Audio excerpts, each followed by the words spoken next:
What are we going to talk about first? What are we going to talk about first? What are we going to talk about first? We're going to talk about a comment that I received today. Because I do like sharing books with you, and we're going to be talking about a book that I've been reading, that I've been sharing with you as I've read it, and what it's inspired me to think about, especially as a Christian minister. But this book, I read this book years ago, probably like 15 years ago, when I was just getting into ministry, and I was really exploring ideas of evangelism. Anyhow, the comment that I received today was a not terribly common one, but a common theme, and it was, to paraphrase, how do I speak to mega Christians, right? Make America Great Again Christians. So people in my church who are just full on, full blown mega maniacs. And I'm using that. I'm not calling them maniacs. I'm just coming. They're just full on mega. All about Trump, all about Make America Great Again, all about all the things that he's promised to do, regardless of who gets hurt. How am I supposed to talk to them? How am I supposed to find common ground with them? Now, it's important. Mega Christians. Okay, that's important to this. That's an important part of this conversation. The other thing that I think is important is my assumption that these are people they want to have relationship with. They're not people that they want to walk away from. The church that they're in isn't a place where they want to escape. So. This is a place, and these are people who over the years they have grown, who they have become important to the person who's offering this comment, who's asking this question, and that person is looking for a way to reconnect in some kind of way with these folks, and perhaps even guide them away from this false gospel, from this false mega gospel. When I read the comment, I instantly thought of this book.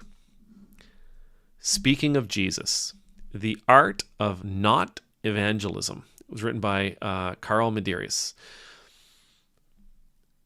The premise of the book, the author of this book spent a great deal of time in the Middle East.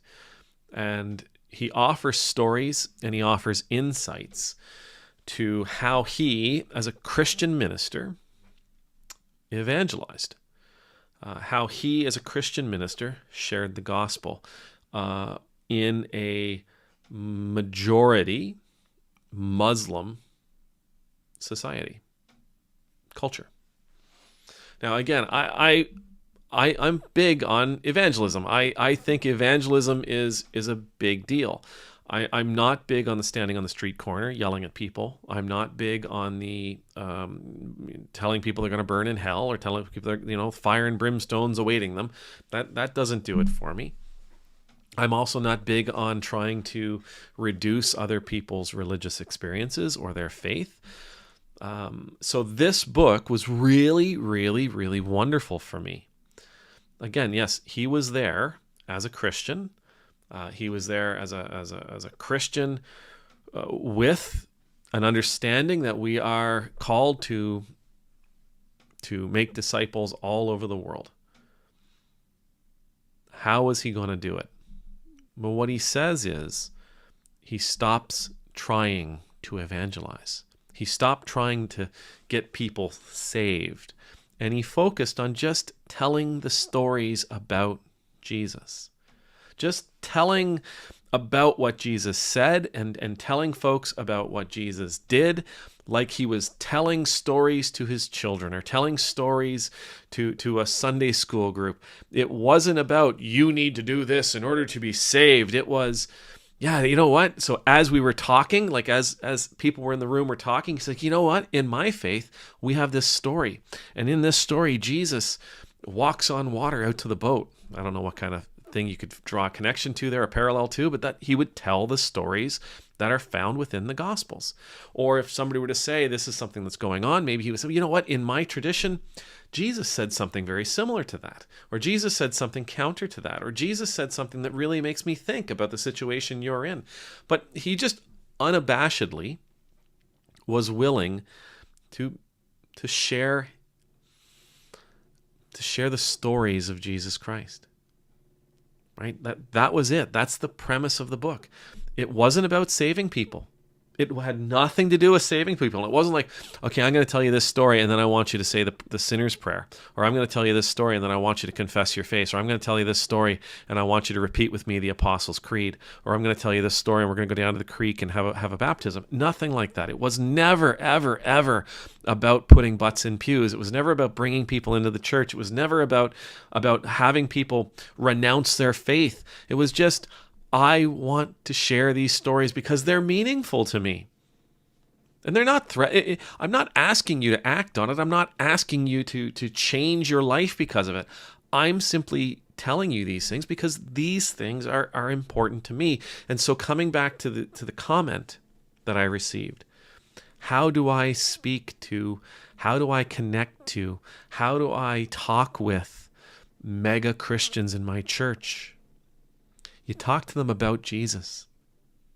Not how, well, Jesus says that you can't serve God and money, or Jesus says you can't serve two masters. Not about how Jesus tells us to be weary of false teachers who are trying to lead us into a false doctrine, a false gospel. We don't have to get into any of that where you're actually intentionally trying to, shake the MAGA off of these people. All you have to do is just talk about Jesus. You have that in common. Like, you have that in common. And you can, they say something, maybe they say something that you find a little disturbing. And you say, wait a second, doesn't Jesus tell us a story about that? Not threatening them, just, this is what I remember Jesus saying, or this is a story that I remember happening to Jesus. I remember Jesus doing this thing. That's all. Talk to them about Jesus. You have that in common. Your lives are overlapping in that way on that subject. So focus on it. Spend time on it and see what happens. I mean, I'm really am curious to see what would happen in that situation if, hey, I know that your political ideology is very different from mine, and I know that the stuff that you are gravitating to are things that I don't want in my life. But I'm able, because I'm not in danger. I'm able because I'm not harmed. I'm able because this doesn't, there's nothing for me to forgive you for. I'm able because I'm still willing to have a relationship with you, at least based on Jesus, at least based on the Gospels. I'm willing to have a relationship with you, a back and forth with you, that is at least based on the red letters. And if you find yourself in that place, I'm really fascinated if telling the stories of Jesus can have the impact that I believe it can. Someone said it here earlier, we can't ignore the red letters. People got to stop ignoring the red letters. We Christians, we have to really start kind of focusing on the words of Jesus Christ, the stories of Jesus Christ. We've got to focus on those Gospels. Maybe we take our hands off the legalism for a little bit. Take our foot off the gas of political ideology for a hot second, and really focus on the Beatitudes and on the Sermon on the Mount. Really focus on Jesus' call in our life. Really focus on how Jesus healed and how Jesus raised the dead. Really focus on how Jesus fed the masses. Really focus how Jesus healed his enemies. Really focus on some of those stories where Jesus operated in ways that we don't necessarily see in the church very often today. That Jesus did things that make us kind of scratch our head and go, was he being a good Christian there? If we do that, maybe there's a chance. Maybe there's a chance. At the very least, You get to talk about something you're really passionate about. At the very least, you get to talk about a guy, a subject. You get to talk about some lessons and some experiences and adventures that are exciting, and that builds you up and raise you up.